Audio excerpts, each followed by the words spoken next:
You're wishing me good luck? Why? Oh, you've never done that. He just walked away like, good luck. Good luck. Good luck. Oh, thank you so much. Hey guys, welcome to today's video. We are getting personal today. We are taking some time to talk about subjects that might be a little bit controversial, might trigger a few people. I only say that because I've already seen people triggered in the Q&A section from Instagram where I just asked you all, what's up? What do you want to know about what I eat in a day? Fitness, health changes, all of that. And then also, if I'm just self-reflecting, I want to share with you that I would have been super duper triggered by a lot of what I'm going to share. Meaning a couple of years ago when I thought I had everything figured out, and I just also want to say that me from the future will probably look at this having evolved and figured more things out for my life journey and look back and be like, wow, yeah, you got that wrong, you got this wrong. So I just want to start by saying nobody knows your body like you know your own body and what is truly best for you, and always consult with your physician if you feel the need to before embarking on a new journey with your diet, fitness routine. I'm not a doctor. This is not medical advice. This is just my story of my up and down from having been much heavier to having been so skinny. I never had an issue with any eating disorder or anything like that. So I want to make that clear. This has been kind of a frustration through my life to be up and down with my hormones and my weight. And we're going to talk about how I have now landed in a place where I feel like, yes, like I can sleep at night. I am gaining actual muscle. I am eating like a queen. I enjoy the food that I eat. It is delicious. I feel so truly nourished that I wake up. I'm excited for the food that I eat. I'm excited to move my body. I don't feel achy and painy and foggy. And I hope you guys can see that in my videos that I am a different person now. You can look back and you can literally see just like the stiffness and the inflammation, and it would kind of be all over the place. Like half the time I wouldn't know what was causing what, which was super, super frustrating. And lifestyle and stress definitely has a big play in that. But everything kind of like, it all has to work together. Let's just dive on in. Oh my gosh, it is 10:16 at night. So good, right? I am like relaxed. I have energy still though. I'm not like wound up with like 5,000 things I have to do during my day. So I'm super enjoying filming back here in my closet to the point where I'm like, I don't know what I'm gonna do at the beauty studio. Like I kind of don't even want to film in there anymore. It's a whole thing. But yes, who's loving this space? And it's intimate. I'm gonna go into IG and we're gonna see what you guys have to say. Okay, well, favorite water. Okay, so you guys know I'm a Fiji fanatic through James because that's his weird, like he loves Fiji water. So I'm like, whatever, like I'll drink it too. It's great. Now I'm a little more aware of microplastics in this past year, just kind of going on this deep dive. What I want to purify out of my system, what I think is disrupting hormones or potentially causing other issues. So with water, I think filtering is a really, really important thing to do. I do not drink tap water. I find it alarming if you go online and do some research about water and look locally at the levels of different things, like not just fluoridation, other things like byproducts of other pharmaceuticals, chlorine, arsenic. You may consider getting a filter. It might be something nice to do for your health. We are dominantly made of water, so I think it's super important to hydrate. I am even these days putting salt in my water if I feel like I'm sweating and working out. I want to remineralize. I'm on that game where I'm like not afraid of salt anymore, be it the right kind. I'm just like a absolutely different person these days. I'm 40, so I want to say like my whole life I've honestly felt pretty crap. Even as a child, I just had up and down health issues. Almost died in the hospital when I was 16 with pneumonia in both of my lungs. I then gained a ton of weight after and skyrocketed up to almost like 170, which for my frame was a lot to put on all at once. So like, it's just been a journey. And I've had times where I'm like, I feel pretty good. Like I'm happy. I have good things going in my life, success. I just haven't been fully satisfied with my body, with my brain, with how I sleep, with how I manage stress.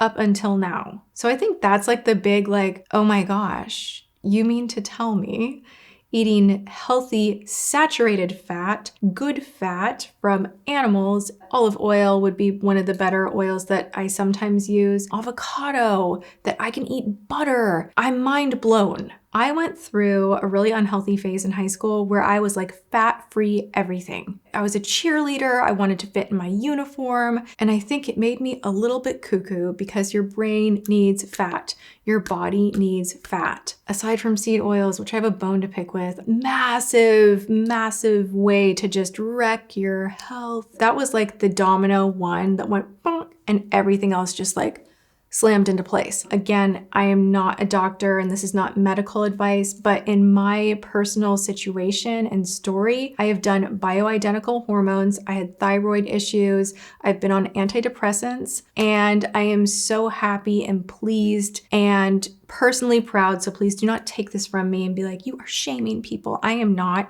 I am just living my best. I am not on any medication at all. None. No T3, T4, no hormones trying to get my body ready for pregnancy. And I feel amazing. I feel responsible for my day in, day out choices. And that is something powerful to grab a hold of, is you have authority over your choices. And I think that we miss that a lot of the time. We don't even get to the vision of the finish line because we stop ourselves by saying it's too hard, and we curse ourselves and we place that over ourselves saying I can't, which really is a lot of the time I won't. And you get what you give. And I'm seeing that, like I am seeing the fruits of my labor. I'm seeing that doing, with my Target cheapy dumbbells on a beach towel in my closet, a 40-minute online free workout, 3-4 days a week has just really helped my body out. If money is the issue and time is the issue, you can find really simple ways to incorporate good healthy fats and a better diet in your day. It's really just down to that authority that you have with choice. Do I want to feel good temporarily, or do I want to feel good in the long term?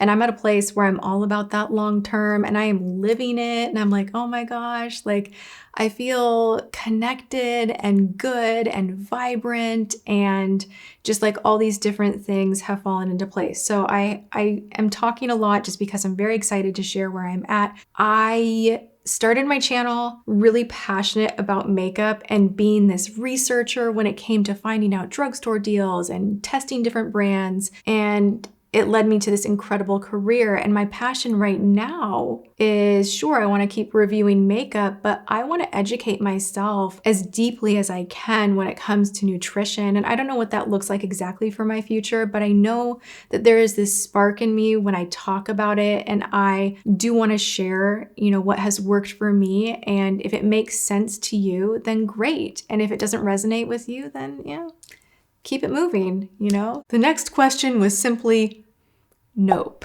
That did make me laugh. When I opened this up, I was like, oh, great. And then James left with his whole, good luck. Okay, which foods, drinks are you avoiding? Are you still eating gluten-free? Now, I had my blood spun. I did a crazy inflammation test. I did different testing for gluten-free.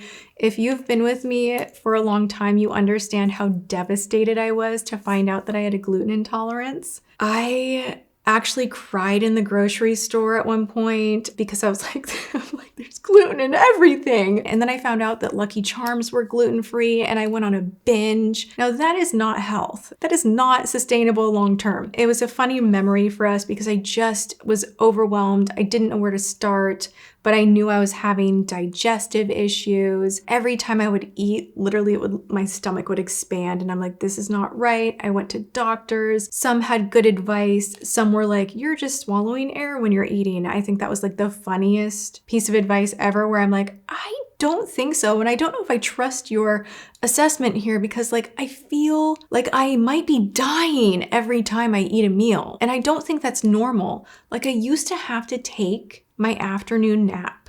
That's embarrassing. Okay, like I would film and then James would be like, "Are you off to take your nap?" Like I'm like grandma over here, like taking my, 2 p.m. nap time. Found out that removing gluten helped me feel so much better. Like it's like some of my life came back to me and that was a big win. I now have my suspicions that seed oils were definitely also a factor in how I was digesting. They're very inflammatory. And I also feel like glyphosate in a lot of the, in all wheat products, which is a weed killer. It's Roundup. You can pick it up in a big jug at Home Depot.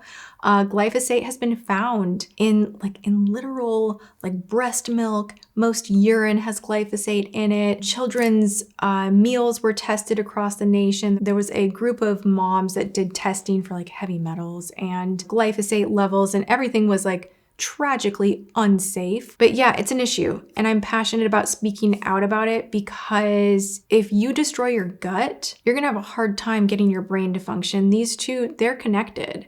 They are signaling to each other, and it is impossible to have a very healthy brain without a healthy gut. So it's something we should be mindful of, and I absolutely don't think gluten is great for you. I have wanted to get a sourdough starter. There's something about it. Just give me a farm and an apron and I could do that life. I so could. I have heard that through the fermentation process with sourdough that I might be able to get away with eating sourdough homemade products. So I will let you know about that. If you know a tip or two or have recommendations when it comes to that journey with making your own bread, let me know. How did you heal your gut? Long process. I will say I still have days where I'm like, ugh, I've never felt like I could be open about this on camera because it's quite embarrassing.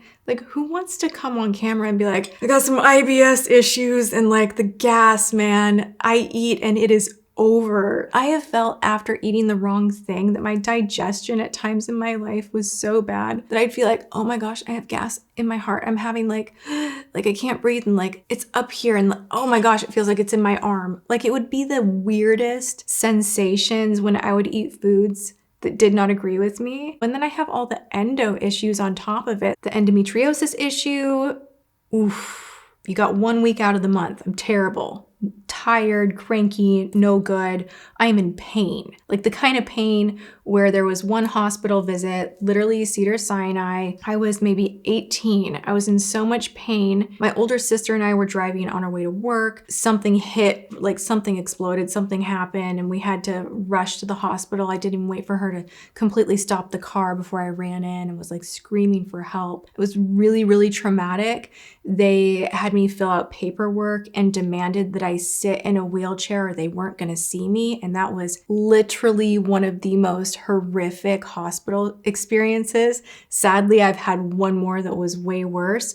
So I don't like going to hospital at all. But long story short, it has been an issue, a legitimate, painful issue with my period and my hormones. So you have that, and then you have all these gut issues and weird anxiety coming from having this weird gas feeling after eating. And then I tried to hide how I was feeling, and I just kind of function as best I could.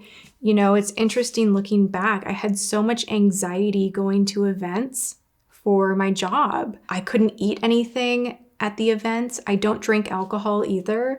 So I go to events and I just kind of be like, hey, what's up? Do you want something to drink? And I'm like, no, I'm good. How about a cupcake? And I'm like, gluten. Yikes.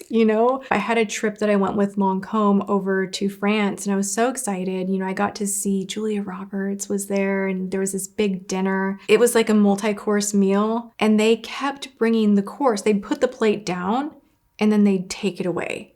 And then they'd put the plate down. They're like, oh, gluten, gluten, gluten. And they'd take it away. So I literally had a 4-hour event, whatever, with no food. I had a few pieces of fruit at the end, which were a-okay. And I felt like I was missing out and I couldn't connect with people. And it was so lonely. And then I get anxiety about it. And so I just kind of stopped going to events. If I'm being honest, that's a big reason that you didn't see me out and about, I didn't feel as good as I feel now. I just constantly headaches, body aches, and didn't fit in. You know, like I never fit in. I was like the weird girl that didn't drink and was really skinny. And so people are like, oh, she's got like issues, you know? So in the mix of all of this, I definitely tried a lot of the more plant-based diet. I hired a personal trainer back in, I think I started working out, 2018? End of 2017, somewhere in there. I started working out for the first time in my life, and that definitely helped.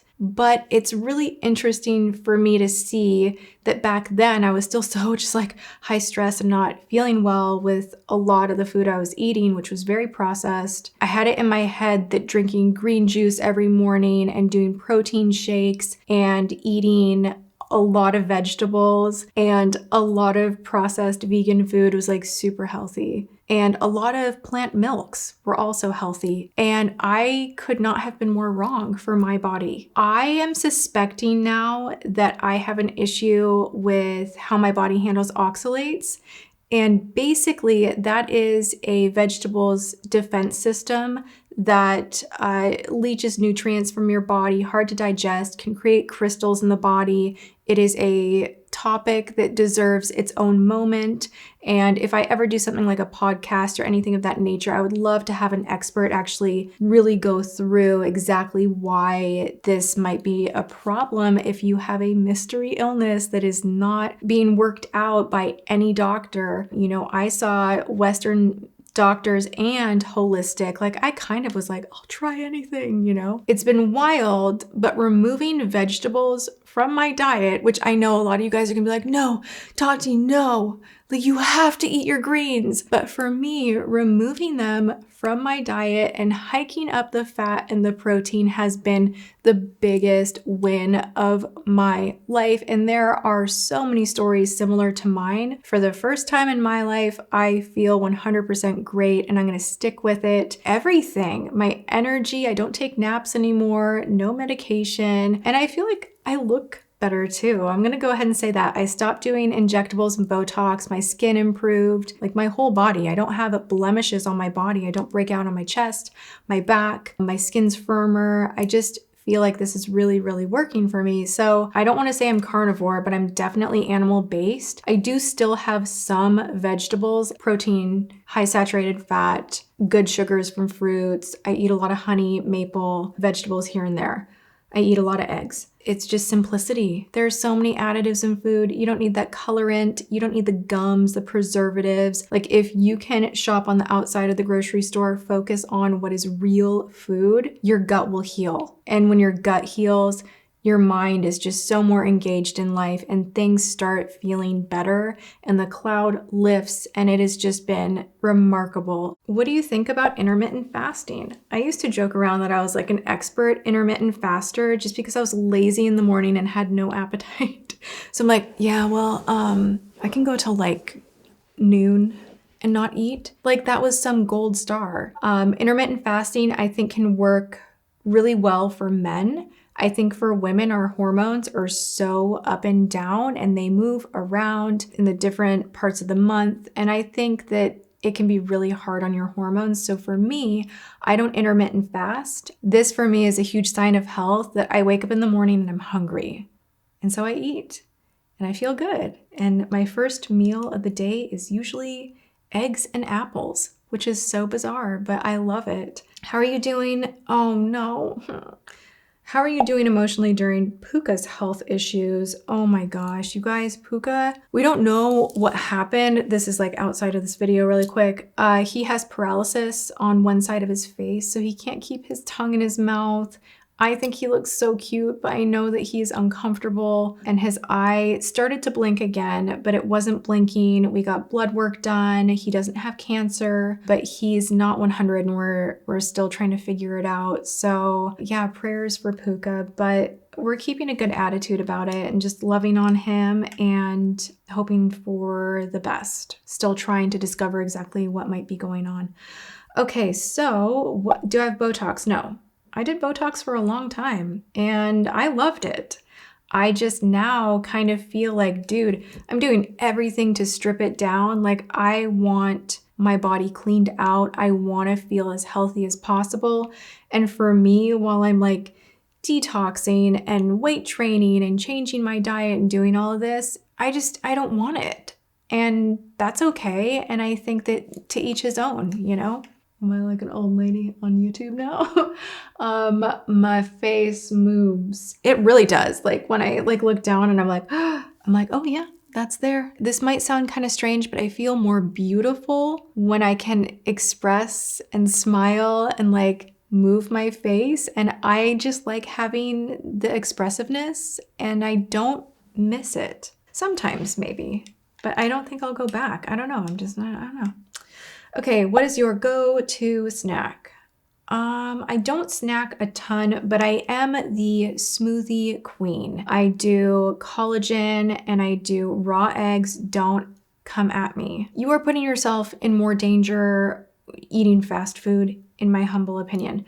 But it's a quick way for me to get more protein in. I'll usually put a little bit of maple, I'll do some berries, I'll do some kefir. It's basically like a probiotic yogurt. I feel that eating raw cheese and doing dairy has been incredibly beneficial for my overall health. There are just some things you can't get from plants. There just are. I also want to add that the animal products that I am eating, I do order from a local farm for the majority. I do shop at Whole Foods here or there. I like knowing where things are coming from and I want full maximum benefit of the food. A lot of the production for your packaged vegan plant-based foods and just traditional packaged food in general, there are so many process steps, so many people involved. The industry it's an industry and that does stress the environment as well. I'll throw that out there. I know someone's like boiling right now and like, ugh. But I'm gonna just say a way that I felt comfortable doing this diet is to support local farmers. Even looking back at where I was struggling financially, you know, making it on my own, you know, age 18, 19, 20, a lot of people will point out like food's so expensive, like this just is impossible. It is the most important thing to be healthy.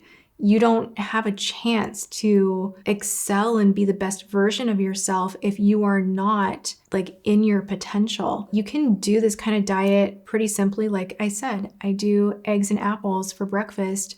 I do a little, you know, ground beef and cheese for dinner sometimes. We'll do tacos sometimes with like grain-free shells. Like again, I'm not full carnivore, but you can keep it simple. I have not eaten out at a restaurant in like 2 months. There was a comment in my last video that was like, hey Tati, I'm worried about you. You seem to have fear over your water and the coffee. Like I was saying, I cut out Starbucks because I realized the kind of milk they use, I want control of the quality that I was putting in the coffee. I want control of the quality of the coffee beans. Coffee beans are almost always sprayed with glyphosate. So in the effort of removing that and kind of limiting mold exposure, I decided I didn't want Starbucks anymore. And it's just interesting to me that there is this observation of like, are you okay? Like, have you lost it? Like, are you okay? It seems like you're suffering. And I guess I just want to clear it up that I am better than ever. I love eating this way. I'm so nourished. My blood sugar is not all over the place. I don't crave things irrationally. My emotions are like in check. So this has been just such a positive thing for me. And I think I would say to that concern, you didn't know how much I was hiding my pain for all of these years, trying to figure my health out, where doctors just they couldn't point to anything. They couldn't understand what was going on with me or help me. And so I had to dig deep in myself and let so much go to find out what would work for me. And yes, I do sometimes miss in and out. I do, I'm not gonna lie, but feeling this way is so worth it. I do want to comment on this or respond to this. Someone says, I think it would be better if you got an actual expert on these topics. It can be a delicate topic. And I agree fully. Like I would love to sit down on my channel, or like I said, if I ever did a podcast with professionals and see the different viewpoints. But I do also want to say that sometimes we live in this kind of societal pressure that we have to ask other people for permission when it comes to our own bodies. And when it comes to food, and what time you go to bed at night, and if you're gonna take a walk around the, neighborhood after you eat dinner, or stretch or lift some weights, those choices are yours. And you can decide like, yeah, that made me feel great. Or on the flip side, you can be like, this didn't work for me. And I just want to encourage you guys to know your own body, know your own self, and then seek health. Don't do anything dangerous. I'm not suggesting that. But we often go so outside of ourselves for everything that we get out of touch with how we were designed. And I think there's something beautiful in understanding, oh, this is what works for my body. And I found that out, and I didn't need a doctor to prescribe a pill. Like, I took matters into my own hands, and because what they were telling me to do wasn't working. My story is my story, and I'm not saying that it's yours, but sometimes the professionals, although great intentions, like, we're all so unique. Not everything is going to work for everyone the same. So I just want to say, dig a little deeper into what you want for your body from your life, what demands are on your body, how do you want to feel better, where's the pain in your body, what could that be signaling to you to change? It can get so much better. Someone says, are you eating organ meat? I just started and it's rough. I tried. I did try. I'm doing desiccated liver. That's a whole nother thing. I ordered liver crisps. And literally, I almost threw up. I can't. I cannot. I can't. I'm brave. I'm not that brave. But I do oysters, and that has plenty of copper. You have zinc. You have vitamin A, great for your skin, minerals, and I think oysters are amazing. And if you're grossed out, you can get desiccated oysters as well to take daily. I think that the bioavailability of animal protein is just like next level. I feel like I was eating a lot of foods that just weren't sticking. Like your body just doesn't want to accept it. It can have so many grams of one particular nutrient, but if your body doesn't know what to do with it, well, good luck. When you eat eggs, organs, when you're eating meat, you are actually eating something the body knows what to do with. And that's where you get that surge of energy, and that's where you get your skin looking better and your hair looking better and your vibrancy for life. And I've just seen like such a mega change. Oh, this is a really good one. Did your diet change help your endo symptoms? You guys, I now have not had to take so much as Advil in about 8 months, which for me is major. Like, that is major for someone who has suffered with the kind of cramps that literally make you feel like you can't go on. That is something that has been so phenomenal. PMS symptoms are nowhere near what they were. I barely break out before my period. Like, my hormones are in such a better place that it does make me a little bit upset that I didn't find this way of living before. I feel like I did a lot of unnecessary damage to my body, just not nourishing it correctly. And this is pretty emotional because I tiptoed into this new way of living around my 40th birthday. I had been eating healthier than ever for like the year before, kind of when everything fell apart. I freaking felt like my life was over. And by God's grace, I pulled it together because literally I felt like there was not one good thing in my life. I felt like I was losing myself, my health. I was so stressed out. I was losing James. James had Puka with him, which I'm happy he did. I was alone. I don't want to be like too woe is me, but like I had my mom and my sisters, but it was during a time with COVID where I was surrounded by nothing and I wasn't posting, and I was like, man, like literally that like thought of like, doesn't even matter if I exist, like I have nothing. I have no kids. So that was like the most rotten hole that I've ever had to climb out of. And that's when I was like, okay, I'm sick of feeling this way. I'm sick of this heaviness. And this is going to sound really, really crazy, but through really diligent prayer, I started feeling like, let go of this, let go of that, and really put your health in check. And, the body is your temple. That's important to remember. And I started making those choices that I didn't think I ever could make. And slowly I learned how to cook for the first time in my life. I never cooked before. I was like DoorDash and done, or, grocery store, heat it up, whatever. So I slowly started making these changes. I would say, what was that, 2020? And then by my 40th birthday, I was like, we're doing it. Like, I'm going to be a different woman. We're going in and I'm deepening that stretch, and this is going to be my new path. And I'm going to change what's broken inside of me emotionally, and I'm going to change my health. I've been doing it, and there's more I want to do better with, like my staying up late, which I stay up way too late. There are things that are small, but that I think positive change in your life and continuing to reach for goals is a good thing. So if you made it this far in the video, thank you so much. If you want to hear more about this, maybe I'll do another one of these, or maybe I'll just do another live. I actually find it super satisfying and almost borderline therapeutic just to kind of share this with you. So I hope you enjoyed it, and I am going to do a what I eat in a day, like more in the kitchen, coming soon. But I hope something resonated and that you leave this video feeling happy and good. I love you guys so much. Go and have a good one, whatever you are doing, and I will see you all in my next video. Mwah.